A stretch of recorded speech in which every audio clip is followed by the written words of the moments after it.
ಮಳೆಗಾಲದಲ್ಲಿ ನೂರಾರು ಟಿಎಂಸಿ ನೀರಿನಿಂದ ಭೋರ್ಗರಿತಾ ಇದ್ದಂತಹ ಕೃಷ್ಣೆಯ ಒಡಲು ಈಗ ಬರಿದಾಗಿದೆ.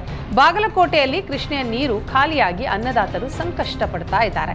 ಕೃಷ್ಣೆಯ ಒಡಲಲ್ಲಿ ಗುಂಡಿಗಳ ರೂಪದಲ್ಲಿ ನಿಂತಹ ನೀರೇ ಈಗ ಬದುಕಿಗೆ ಆಧಾರವಾಗಿದೆ. ಜಮಖಂಡಿಯ ನದಿ ಪಾತ್ರದ ಜನರಿಗೆ ಶುರುವಾಗಿದೆ ನೀರಿಗೆ ಹಾಹಾಕಾರ. ಮುತ್ತೂರು, ಮೈಗೂರು, ಕಂಕನವಾಡಿ ಹಾಗೂ ತುಬಚಿ ಗ್ರಾಮದ ಕೃಷ್ಣಾ ನದಿ ನೀರಿಲ್ಲದೆ ಜನ ಪರದಾಡ್ತಾ ಇದ್ದಾರೆ. ಜಮಖಂಡಿ ತಾಲೂಕಿನ ಕೃಷ್ಣಾ ನದಿಗೆ ನೀರು ಹರಿಸಬೇಕು ಅಂತ ಈಗ ರೈತರು ಒತ್ತಾಯಿಸ್ತಾ ಇದ್ದಾರೆ.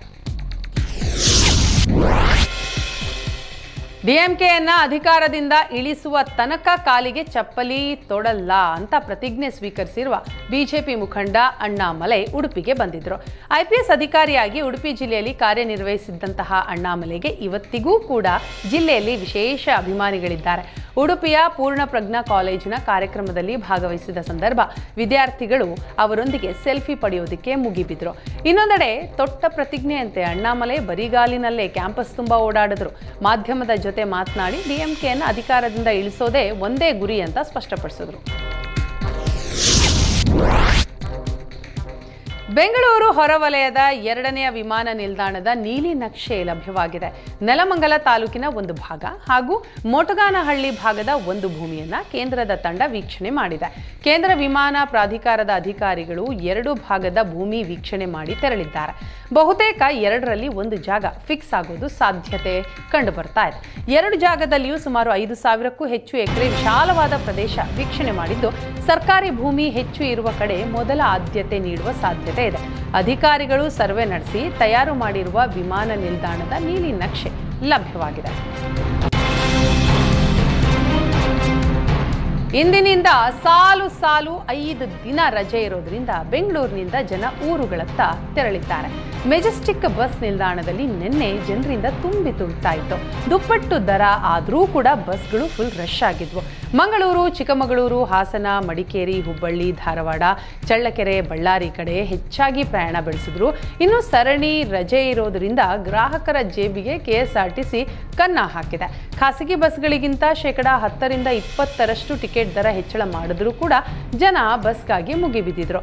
ಸ್ಲೀಪರ್, ಎಸಿ, ನಾನ್ ಎಸಿ ಬಸ್ಗಳು ಬಲು ದುಬಾರಿ ಆಗಿದ್ದು ಪ್ರಯಾಣಿಕರು ಆಕ್ರೋಶವನ್ನು ಕೂಡ ಹೊರಹಾಕಿದ್ರು. ಮುಂದಿನ 4 ದಿನಗಳಲ್ಲಿ ಭಾರೀ ಮಳೆಯಾಗಲಿದೆ ಅಂತ ಹವಾಮಾನ ಇಲಾಖೆ ಮುನ್ಸೂಚನೆಯನ್ನ ಕೊಟ್ಟಿದೆ.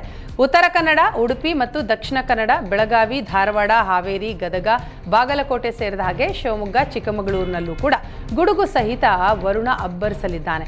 ಈಗಾಗಲೇ ಹಲವು ಕಡೆಗಳಲ್ಲಿ ಅಕಾಲಿಕ ಮಳೆಯಿಂದ ರೈತರು ಸಂಕಷ್ಟಕ್ಕೆ ಸಿಲುಕಿದ್ದಾರೆ. ಇತ್ತ ಮತ್ತೆ ಇಲಾಖೆ ಮಳೆಯ ಮುನ್ಸೂಚನೆ ಕೊಟ್ಟಿದ್ದು ಆತಂಕವನ್ನ ತಂದಿದೆ.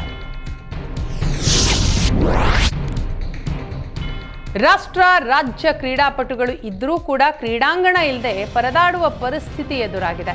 ಜಿಲ್ಲಾ ಕೇಂದ್ರದಲ್ಲೇ ಗ್ರೌಂಡ್ ಇಲ್ಲದೆ ಕ್ರೀಡಾಪಟುಗಳು ಸಂಕಷ್ಟವನ್ನು ಅನುಭವಿಸ್ತಾ ಇದ್ದಾರೆ. ಚಿಕ್ಕಮಗಳೂರಿನ ಶತಮಾನೋತ್ಸವ ಗ್ರೌಂಡ್ ಅವ್ಯವಸ್ಥೆ ಆಗರವಾಗಿದೆ. ಅರ್ಧಂಬರ್ಧ ಕಾಮಗಾರಿ ಮಾಡಿ ಗುತ್ತಿಗೆದಾರ ಪರಾರಿಯಾದರೆ ತರಬೇತಿ ಪಡೆಯೋದಕ್ಕೆ ಕ್ರೀಡಾಪಟುಗಳು ಪರದಾಡ್ತಾ ಇದ್ದಾರೆ. ಚೆನ್ನಾಗಿದ್ದ ಕ್ರೀಡಾಂಗಣವನ್ನೇ ಅಭಿವೃದ್ಧಿಪಡಿಸಲು ಹೋಗಿ ಎಡವಟ್ಟು ಮಾಡಿದ್ದಾರೆ. ಸಿಂಥೆಟಿಕ್ ಟ್ರ್ಯಾಕ್ ನಿರ್ಮಾಣಕ್ಕೆ 6.74 ಕೋಟಿ ಅನುದಾನ ಕೊಡಲಾಗಿತ್ತು. 2022ರಲ್ಲೇ ಕಾಮಗಾರಿ ಪೂರ್ಣ ಆಗಬೇಕಿತ್ತು. ಆದರೆ ಇಲ್ಲಿಯವರೆಗೂ ಯಾವುದೇ ಕೆಲಸ ಆಗಿಲ್ಲ. ಇನ್ನು ರಾತ್ರಿ ಆದರೆ ಸಾಕು ಈ ಗ್ರೌಂಡ್ ಕುಡುಕರ ಅಡ್ಡೆ ಆಗ್ಬಿಟ್ಟಿದೆ. ಕ್ರೀಡಾಂಗಣದ ಸುತ್ತಮುತ್ತ ರಾಶಿ ಮದ್ಯದ ಬಾಟಲ್ಗಳು ಬಿದ್ದಿವೆ. ಸರ್ಕಾರದ ವಿರುದ್ಧ ಸಾರ್ವಜನಿಕರು ಆಕ್ರೋಶ ಹೊರಹಾಕಿದ್ದು ಸಮಸ್ಯೆ ಬಗೆಹರಿಸಿ ಅಂತ ಮನವಿ ಮಾಡಿದ್ದಾರೆ.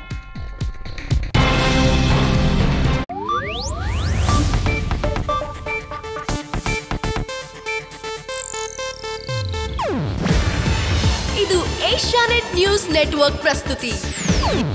ನೀವು ನೋಡ್ತಿದ್ದೀರಾ ಏಷ್ಯಾನೆಟ್ ಸುವರ್ಣ ನ್ಯೂಸ್.